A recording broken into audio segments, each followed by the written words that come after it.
Hello guys! Good morning sa inyong lahat! Ayan, kakagising ko lang kayo, wala po tayong makeup at kung ano-ano. So ayan guys, andito po kami sa Gold Coast, Queensland. As you can see, so bibigyan ko kayo ng room tour!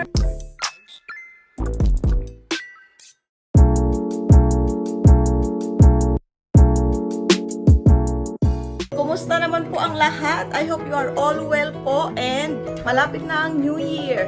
So guys, ito na nga, room tour tayo. So nag-rent kami ng whole apartment. Medyo malaki siya actually. So this is the entrance. Once pumasok ka sa entrance, ito na yung kanyang hallway. Ayan, ang ganda niya, di ba? But before that, meron ditong first room kung meron kayong kids or extra guest. Ayan, it's really cozy. Ang cute. Tapos, syempre, may view siya. Yung view niya talaga yung pinaka-bet ko.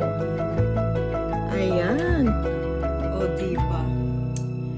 So, it's really nice.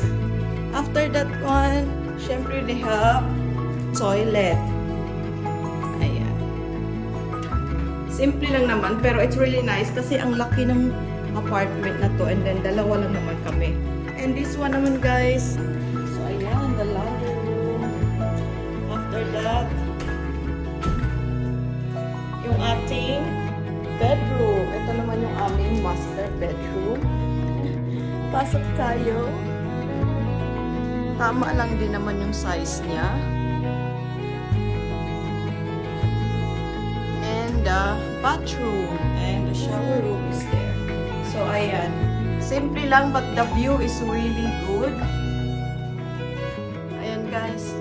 And, of course, it's really good to be here. So, this staycation is parang honeymoon na namin ni Andrew. Kasi, bumalik lang naman kami sa city.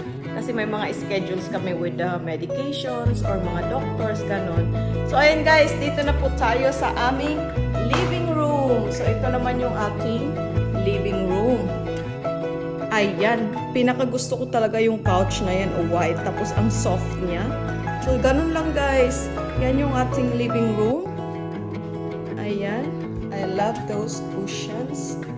And, syempre, hindi mawawala yung view. Always with the view. Ayan, wow!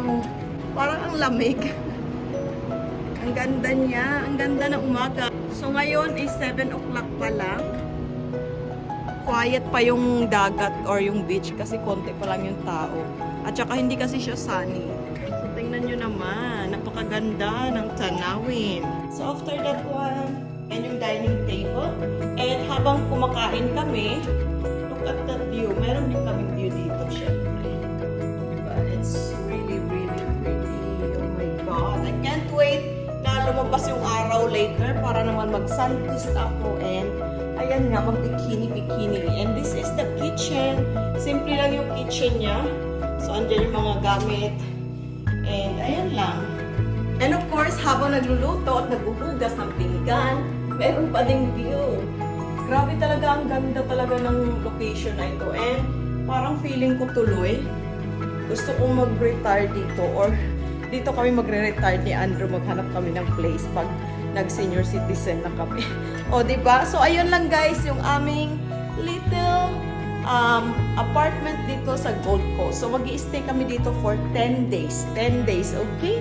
I'll see you soon guys sa aking next live. Thank you so much for supporting Mhel's World channel. Happy New Year everyone! Bye!